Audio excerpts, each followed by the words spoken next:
Hello everybody, my name is Mitch and today we are going over the full card fight predictions for UFC Fight Night, Smith versus Spann. We do go over all of the picks first and then we'll talk about the reasons why after. Feel free to subscribe so you don't miss the future videos. Let's get started. Alright, let's go. We have Hannah Goldie, Gustavo Lopez, Imbakasaganae, Aaron Blankfield, Montel Jackson, Dakota Bush, Tony Gravely, Raquel Pennington, Taffon, Kanukui, Kion, Buckley, Armand Kion, Mandy, Baum, Devin Clark, and Anthony Smith. Those are my picks. Let's talk about the reasons why. Here are the odds and the bottom half of the odds. Emily Whitmire versus Hannah Goldie. For Emily Whitmire, we see that she loses on the ground sometimes here. For Hannah Goldie, she has a pretty straightforward plan. That plan is to get you to the ground and ground and pound. I do like her odds with the matchup. All things considered, I'm going with Hannah Goldie with this one by decision. Gustavo Lopez versus Hallel, Aleting. For Gustavo Lopez, I like his matchup. In this fight, I feel like he likes to make it a dogfight and gets gritty and exhausting. In there on the other end, we have Aleting. I feel like he kind of wins or has the edge in the technical area, but in an untechnical battle, I can see him gassing out.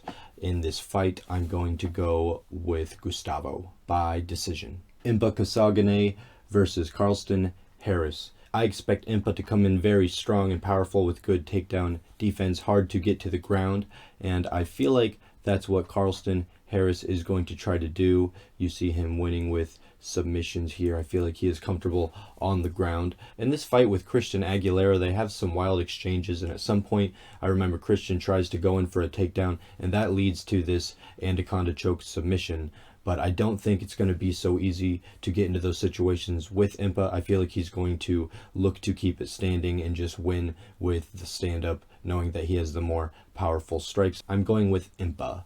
Erin Blanchfield versus Sarah Alper. This fight is all about Erin Blanchfield. If we look at her history, she's already beaten fighters that are in the UFC. Victoria K. Hansen, a split decision loss to Tracy Cortez. This is at the age of 19. She's a black belt in Brazilian Jiu-Jitsu, and according to her Wikipedia page, she has been training MMA since she was 12 years old.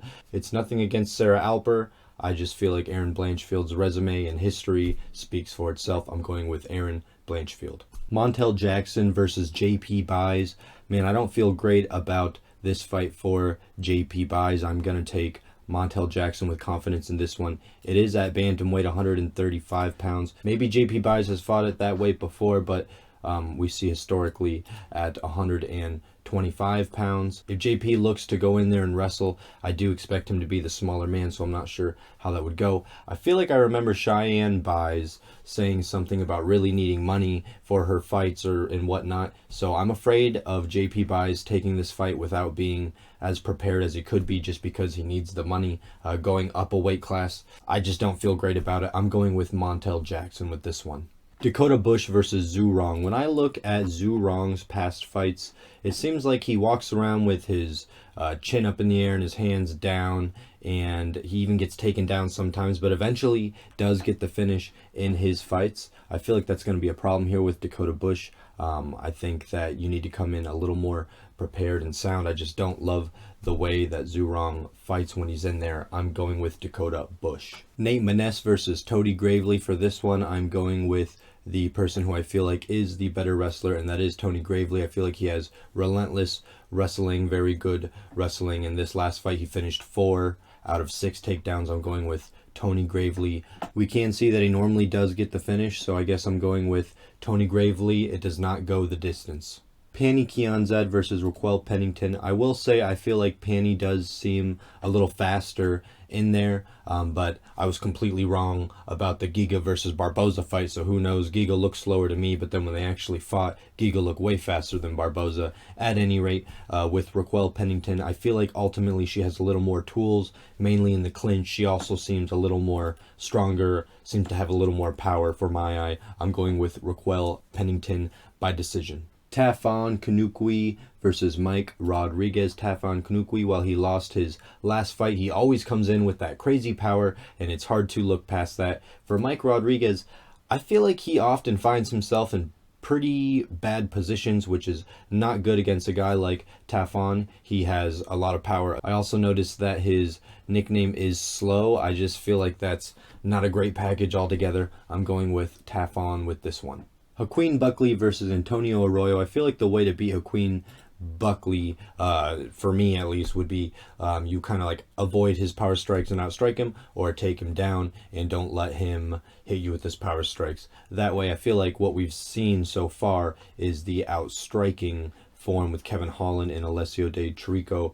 We haven't really seen anyone take him down like that. I don't think we're going to see that from Antonio Arroyo. I also don't think we're going to see him kind of go strike for strike with Joaquin Buckley. I think it's going to be a lot of danger for him, and he's going to want to get out of the way. I think there's a chance we do see another flashy Buckley highlight reel. I'm going with Joaquin Buckley. Christos Giagos versus Arman Tsourakian.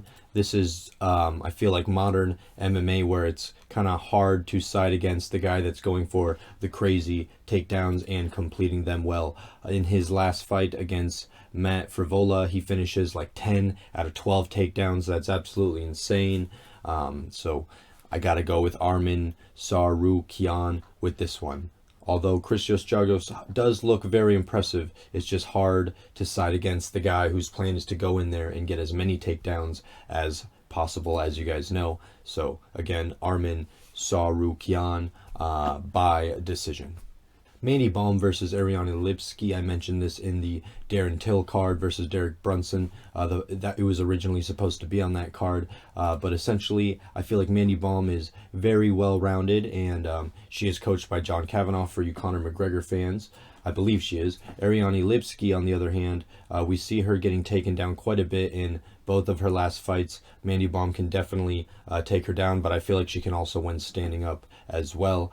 I think Mandy Baum is going to have an impressive UFC debut. I'm going with Mandy Baum. Ayan Kutilaba versus Devin Clark. I feel like Ayan Kutilaba goes in there to take your head off within the first few rounds, and he knows that if he, doesn't do it, then he's going to get tired and risk getting knocked out himself or losing a decision due to no activity toward the later rounds. Devin Clark, on the other hand, I feel like he is not going to get knocked out like that, but I do think he's going to be able to weather the storm. Against Alonzo Menafield, for example, he looked to clench up, and it looked like his plan was to wrestle and tire out Alonzo Menafield. I feel like it did work well. I just think that Devin Clark's going to come in here with the better plan than Ayan Kutilaba.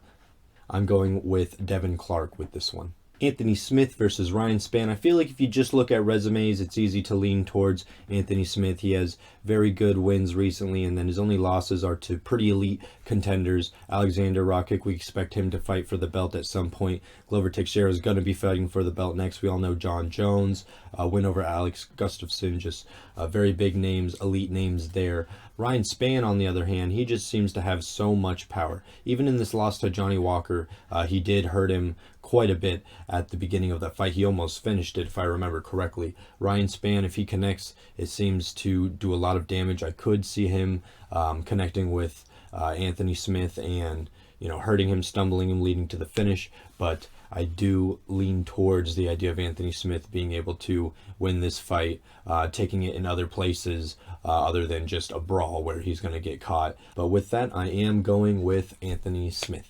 Thank you guys for watching. Leave a comment, hit the thumbs up. I'll see you guys next time. Peace.